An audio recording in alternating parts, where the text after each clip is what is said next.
Hi అండి. Delivery అయినాక ప్రతి అమ్మాయికి పొట్ట అనేది చాలా పెద్దదిగా వస్తుంది. ఎందుకు వస్తుందంటే మనం డెలివరీ అయినాక క్లాత్ టైట్‌గా కట్టుకోకపోవడం వల్ల మనకి పొట్ట అనేది చాలా పెద్దదిగా వస్తుంది. నేను చెప్పినట్లు మీరు చేయండి. పొట్ట అనేది అస్సలు రాదండి. ఈ బెల్ట్ అయితే నేను ఫ్లిప్‌కార్ట్ నుంచి అయితే తీసుకున్నాను. అరౌండ్ 1000 రూపీస్ అయితే అయ్యింది. మా రిషాన్ గడు ఫస్ట్ ప్రెగ్నెంట్‌గా ఉన్నప్పుడైతే తీసుకున్నానండి. మీరు నమ్ముతారో లేదో నేను ఆ బెల్ట్ వేస్ట్ అనే చెప్తాను. ఎందుకంటే మనం పొట్ట తగ్గాలంటే మనం 24 అవర్స్ కట్టుకొనే ఉండాలి.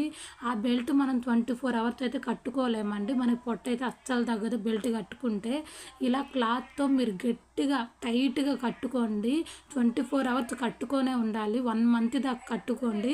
పొట్ట అనేది మీకు తగ్గుతుంది. లేదంటే అస్సలు తగ్గదండి. లూజ్ కూడా చేసుకోవద్దు. ఆ 1 మంత్ గురించి మీరు ఆలోచిస్తే లైఫ్ లాంగ్ బాధపడాలి. క్లాతే బెస్ట్ అని నేను చెప్తాను. మీరైతే ఈ రెండిట్లో ఏది బెస్టో కామెంట్‌లో అయితే చెప్పండి. Bye bye.